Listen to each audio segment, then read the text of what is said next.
Hi, I'm the Moorlander and this is Moorlander Tactical. Today we are having a look at a new chest rig from the good people over at Warrior Assault Systems.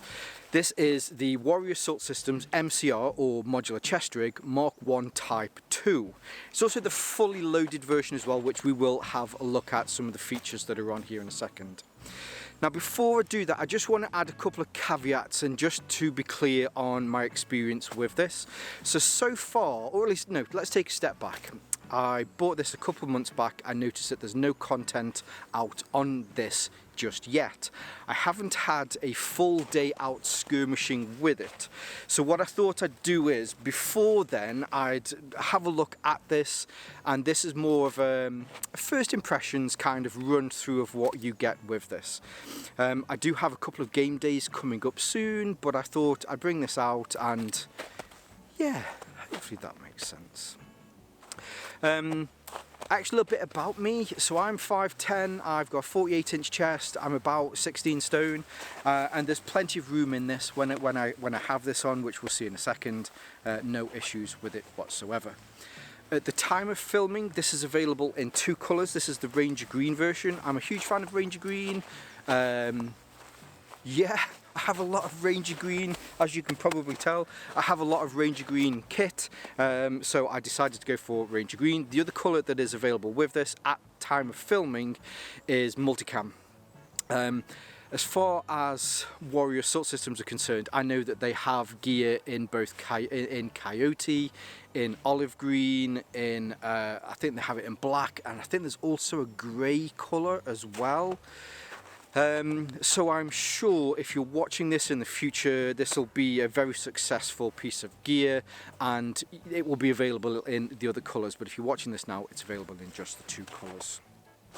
I mentioned at the beginning of this that this is also the fully loaded version. I don't believe at the time of filming there is an unloaded version, mainly because you have the chest rig, which is the base unit, and then there are 2, 4, 5 other pouches that are on here that have come as part and parcel of the whole setup. So I'm sure at some point you'll just be able to get the base rig as the base chest rig as well. Now, as far as those different pouches that are on here, on the side you have two slimline vertical pouches. On the front here, the main one that you can see, this is a slimline horizontal pouch. Behind there is a Kangaroo triple mag pouch. This one is set up for 5.56, but the way in which this works, you have these inserts for indexing your magazines, so that if you wanted to, it is actually slightly oversized. I'm not saying that they rattle around whilst in there, but I think that means that if you wanted to maybe get the 7.62 inserts, then because they're a little bit wider, then it'll just mean that you've got a little bit more room. And then if you've got a 2-gun setup, you run something in the morning, you run something in the afternoon, all you have to do is then change the inserts. The last bit on here is one of the drop down pouches here at the bottom. I probably should mention as well, now I mentioned the base unit. The base unit is this front panel that attaches everything to, which as part of it you have these wings that come out through it, but also you have the X harness on here as well. Hopefully that was kind of, I want to say obvious, but obvious is a horrible word because it implies that it's not obvious to some people, but it was implied that that was all part and parcel of it. Okay, now going through the actual system itself. First off, this is part of their laser cut molle range or line, because when you have a look at, as far as their lines are concerned, you have the Warrior Assault System stuff and you have the Warrior Assault System laser cut range. The main difference with that is, rather than your traditional PALS webbing, this uses laser cut, which is cut through the fabric that this is made from, and then you get that ladder system. The material this is made from is ridiculously tough. You certainly don't have to have any worries about the material, about how tough this is, and the longevity of it. Well, put it that, yeah, it is really, it's right up there. All of the other hardware on here, these are Duraflex buckles. Yes, they are. They're all YKK zippers. All the zippers onto the pouches are YKK. Most of the pouches, if not all of the pouches, to the main compartments, you also have ambidextrous open zipper pulls. So whether you have it on your left or your right, or whether you are predominantly right-handed or predominantly left-handed, whatever it is that you have in here, you can make sure that you can open these up as well. The zipper pulls are also really nice. As I mentioned, I haven't tested this with gloves, but having had experience with similar zipper pulls to these, you're certainly not going to have any struggles whatsoever.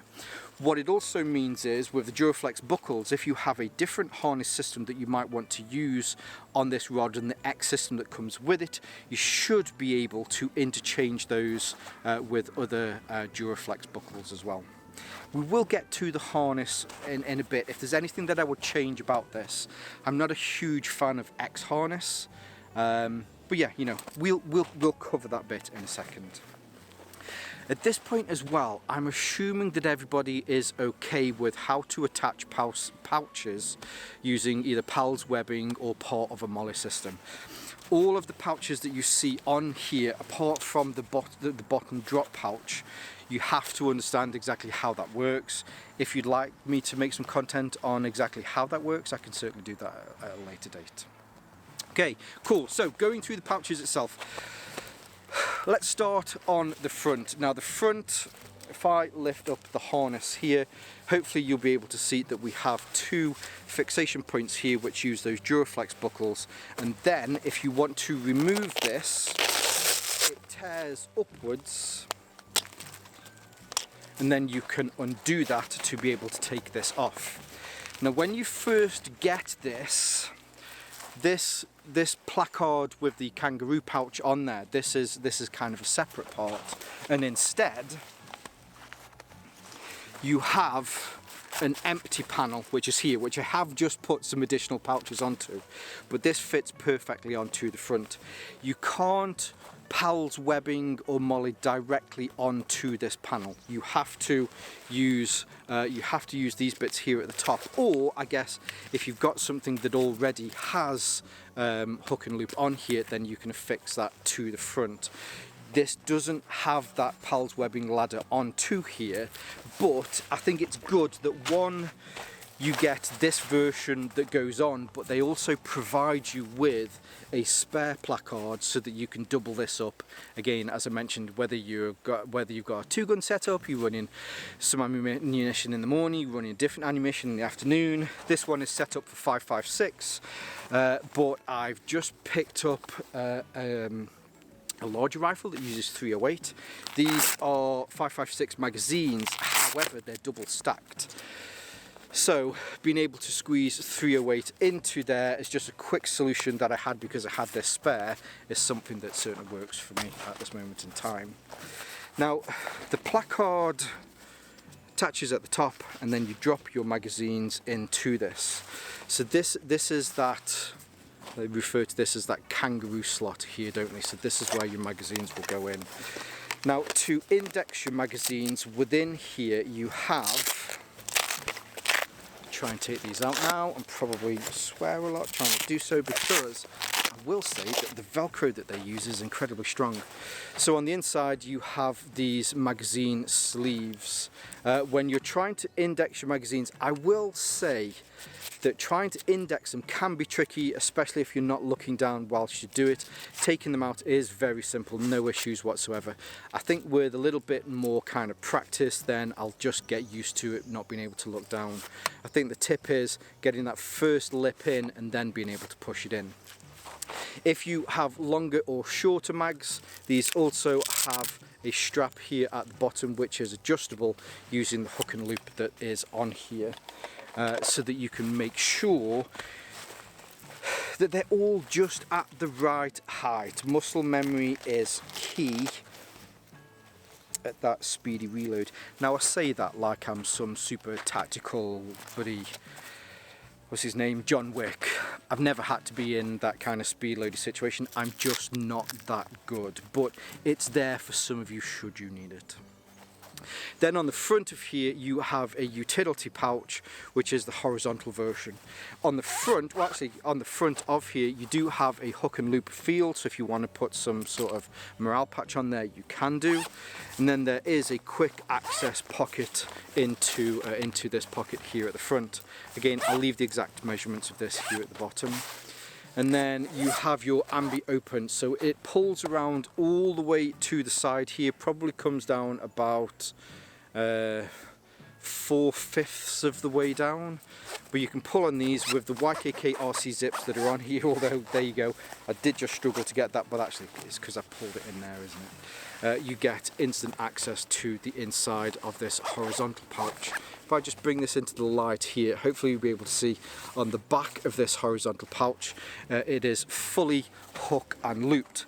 That does mean that maybe if you want to run 3 extra mags, because you can have your 3 mags in the kangaroo pouch, or kangaroo compartment anyway, but if you want to run 3 others on the inside here, then you can do that on the inside as well. And just make sure that when you pull these up, pull them up into the corner. Or if you've got specific tools, if you have a specific additional utility pouch that has some hook and loop onto the back of it, you can attach it to there and then you're good all day. In the front there is a large mesh pocket that does have some hook and loop on there, great for storing your keys or your wallet. Just pick that, let's put that there for a second. Then onto the sides, and as I mentioned, so you have 2 of these. It is a double pouch on the front. You have that kangaroo pouch with the horizontal pouch on it, and then you have these 2 vertical pouches which are either side. I believe these are the medium vertical pouches, but I'd still say that they are rather large. There is a zipped pocket here at the front. I'm not going to lie, it's a bit tricky getting stuff in and out of there. But I guess if it's something that you definitely don't want to lose whilst you're out, that would be good. What you could do if you have a certain medication, I know a lot of sites want to make sure if you have a medication that it's easy to be able to find. You could put a medication sign or the white Red Cross on here. Sorry, I've got the hiccups for a reason. You could put that on here, and then in this front pocket here you could keep your medication so it's visible and it's easy to get to. Behind here, extra ambi opens. Now these come down roughly halfway. You have these pockets. Now at the moment I've got this medium-sized first aid pouch that's in here, which fits in just great. But on the inside of here, again, if I bring this into the sun, you have hook and loop on the front, and you also have hook and loop on the back. If you want to run maybe a spare mag in here, whatever it is that you want to do, you can attach these on the inside to make sure that they're not flying around. Yeah, really good. Moving then down to the drop down pouch at the bottom. Nothing particularly different as far as the drop down pouch, as far as a Dangler is concerned. This one, all of the others either attached, well actually the placard's attached by hook and loop, by pals, which is then attached to here, and it keeps it backed on here with hook and loop. The 2 on the side here, this is held on with your pals or laser cut pals. And the drop down which is fairly traditional, it's how most companies do this. So that is hook and loop onto here, and then you have this cover that covers that so that it keeps the hook away from your chest while you're running around.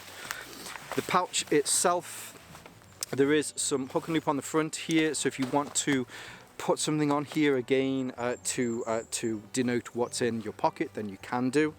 There is a quick access pocket, very simple and easy to get into. Oh, actually, sorry, yeah, that is the quick access pocket. Yeah, I saw the second zip and I got confused for a second. I'm easily confused sometimes. And then you have the other larger main compartment. Now all the other ones, there is hook and loop on them, and it's on the back. The difference with this one is that the hook and loop is actually on the front of the pouch, the front being the bit that's closest to you when I'm wearing it. So just a slightly different setup. It's not better, it's not worse, it's just slightly different to each of the other pockets. But what you also get with this as well is here on the back there is an additional zip pocket for a concealed section on the back as well. What I also like is here at the bottom you have some really tough mil-spec elastic, so if you want to run some chem lights through there or tourniquet, whatever you want to put through there, maybe it's a specific tool that you use for your rifle, then you can have that as well. Now, I did mention at the beginning of this, I'm just going to put this all back together, that if there was anything that I would change, it would be the harness. What I'd love to see is Warrior Assault Systems making an X harness that's compatible with this, so if you wanted to update it to, sorry, an H harness, so if you wanted to update it from an X to an H, then you can do. Now the reason that this is an X harness is, these come up and where they meet in the middle here, you'll see that that makes an X. The way that an H harness works is they come up like that and then they split out laterally. The reason that I prefer an H harness is I have a reasonably wide neck, reasonably broad shoulders. Check me out, and it keeps the straps away. It keeps the straps away from my shoulders, or at least away from my neck. With an X harness, I find that because it crosses on the back, that it naturally wants to pinch in around my neck. Now, I'll get testing with this, I'll get some practice in, I'll see if it really is the issue that I've constructed in my head. Hopefully it isn't. What I will also say is that with an X harness, do you know what, I think that's the first time that I've put it on, and I've put it on right the first time. Maybe I'm just getting better. They can often be a pain getting them on. They don't tend to lie as flat across my back as an H harness does, which means then rifle slings, all that sort of stuff, I generally will have to put an X harness on and then ask my buddy, can you just sort the straps out at the back? I don't have that with an H harness. I feel I've talked about the harness system too much, so we'll just move on, but I think that would be great. So, harness across the back, and then you also have, which you get with a lot of these, you have your stabilizer belt. Your stabilizer belt runs across the bottom to the bottom clip that is here, and that will stop this lifting up as you're running around doing all the stupid things that we all like to do. Now, as I mentioned, indexing these, it's not too tricky, but I will say that I definitely have to look down to be able. Yeah, it's kind of in, but it's in at a weird angle. So yes, they're all in, all fine. The harness system, although I said we wouldn't talk about it anymore, does have, so there are PALS loops through here. If you wanted to daisy chain something through those loops, then you can do. If you have a comm system, a push to talk, you can wrap the wires through there. What you also get is these little hook and loops, kind of attachment points, which are pretty easy to undo.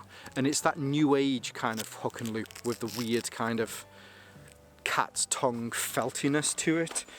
But again, so whether you're running your comms down the left hand side, you're running your comms down the right hand side, whichever way you want to do it, if you didn't want to use these loops because the PALS webbing, the laser cut PALS webbing, if you didn't want to use those loops and they were being used for something else and you wanted to keep that wire away from those, then you can run that down the right or left hand side on the exterior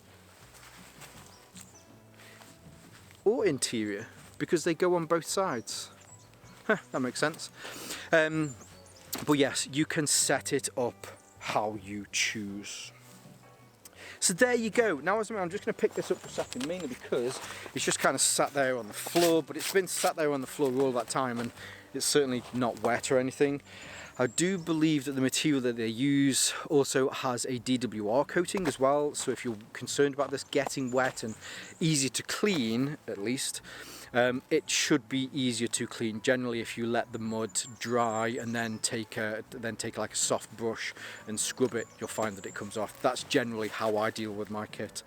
It's rare, or I don't put it in the washing machine because a lot of the modern day detergents will remove the DWR off them. It's easy just to let it dry and kind of rub it off. So there you go, in a nutshell. Now I'm going to say this again just because I want to just make sure that it's clear from the beginning. I haven't had a chance to actually properly test this. I haven't had any days skirmishing with this yet.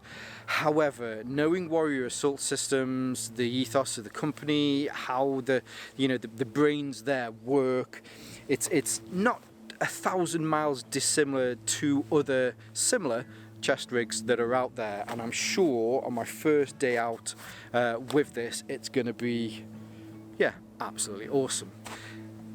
And I'm more than happy to do a catch up on this. Maybe let's do a 6 months catch up on the Warrior Assault Systems MCR Mark 1 Type 2 chest rig, which by then hopefully I'll have got an H harness for this.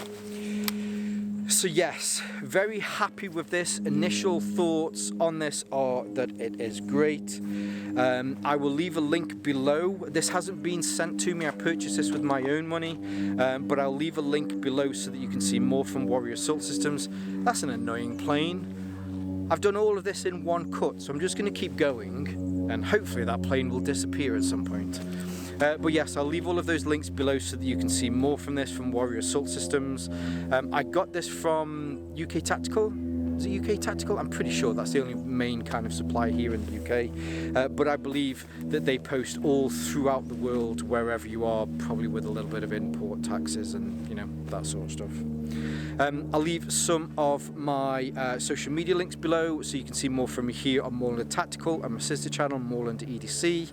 And whether you're watching this on YouTube and Rumble, as always, stay safe, stay Moorlander, and stay tactical. So but I noticed that there was no content out on this. It looks like well, certainly no. You fucking face up your fucking arse, you fuck. Where were we? Titty. When you get this, which I didn't just mention, when you get this, you do get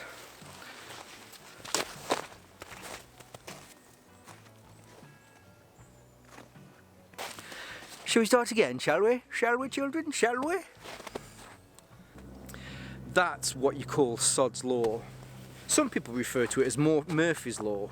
In the north of the Kingdom of the Moorlands, which is slightly different to England, the Kingdom of the Moorlands is a different country, we call it Sod's Law. If anything can go wrong, it will go wrong, and at the shittest moment that it could possibly go wrong, it will do. After a 20-minute piece of content, having a plane fly over is what we call Sod's Law. I could probably, like a glove. Where was I?